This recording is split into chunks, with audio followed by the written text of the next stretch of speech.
ये है talks news network और आप देख रहे हैं पॉलिटॉक्स, राजनीति का कच्चा चिट्ठा। तमाम विपक्षी पार्टियों के विरोध के बावजूद भी केंद्र की मोदी सरकार ने जैसे तीनों कृषि कानूनों को लोकसभा और राज्यसभा में पास करा लिया था, ठीक उसी तर्ज पर केंद्र सरकार ने GNCTT बिल संसद के दोनों सदनों में पास कराकर दिल्ली की सत्ता को अपने हाथ में ले लिया है।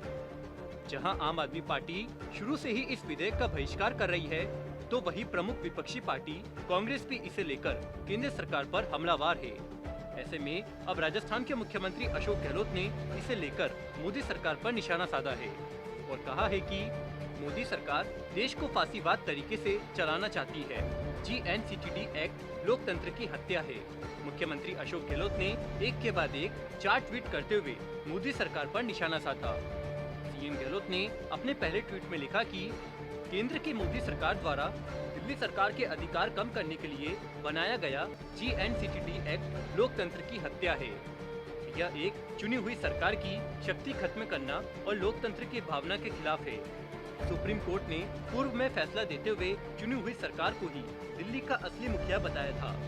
सीएम गहलोत ने अपने अगले ट्वीट में केंद्र सरकार पर आरोप लगाते हुए कहा कि मोदी सरकार देश को फांसीवाद तरीके से चलाना चाहती है। चुनावों में हेराफेरी, निर्वाचन विधायकों की खरीद फरोख्त और दोनों में कामयाब न होने पर संसद में बहुमत के दम पर ऐसे तानाशाही समर्थन बिल पास कर चुनी हुई सरकार की शक्तियों को खत्म करना, यही बीजेपी के शासन का तरीका है। सीएम गहलोत ने बताया कि अगर ऐसा ही चलता रहा तो किसी भी राज्य में अगर बीजेपी हार जाती है तो वहां इस तरह का कानून लेकर राज्य सरकार की शक्तियों को समाप्त कर देगी। सीएम गहलोत ने अपने ट्वीट में लिखा कि इस प्रकार तो आने वाले समय में मोदी सरकार किसी भी राज्य में चुनाव हारने पर ऐसे कानून लाकर राज्य सरकार की शक्तियों को समाप्त कर सकती है। मोदी सरकार के इस तानाशाही निर्णय का पार्टी लाइन से ऊपर उठकर राष्ट्रीय स्तर पर विरोध होना चाहिए। भाजपा द्वारा पूर्व में दिल्ली विधानसभा चुनाव के दौरान अपने घोषणा पत्र में दिल्ली को पूर्ण राज्य का दर्जा दिलाने वाले मुद्दे को लेकर भी सीएम गहलोत ने मोदी सरकार पर निशाना साधा। सीएम गहलोत ने ट्वीट कर लिखा कि विपक्ष में होने के दौरान बीजेपी दिल्ली को पूर्ण राज्य का दर्जा देकर अधिक अधिकारों की मांग करती थी, लेकिन सत्ता में आकर ऐसे कानून लाई है। प्रधानमंत्री सहकारी संघवाद की वकालत करते हैं, लेकिन ऐसे कानून बनाकर राज्य सरकारों पर केंद्र के फैसले थोपना चाहते हैं। केंद्र सरकार द्वारा लोकसभा में पेश किया गया दिल्ली राष्ट्रीय राजधानी राज्य क्षेत्रीय शासन विधेयक 2021 पास हो गया है।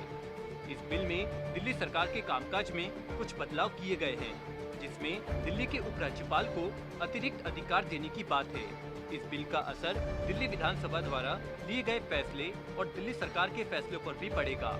आपको बता दें, लोकसभा में पारित हुए इस बिल के सबसे खास पॉइंट के अनुसार दिल्ली की विधानसभा अगर कोई भी कानून लाती है तो उसमें सरकार मतलब उपराज्यपाल होगा। साथ ही किसी भी शासनात्मक फैसले के लिए राज्यपाल की राय या मंजूरी लेनी होगी। बिल के इन दोनों पॉइंट पर लोकसभा में विपक्ष ने आपत्ति जताई है। पॉलिटॉक्स ब्यूरो, दिल्ली। ये है टॉक्स न्यूज नेटवर्क और आप देख रहे हैं पॉलिटॉक्स, राजनीति का कच्चा चिट्ठा।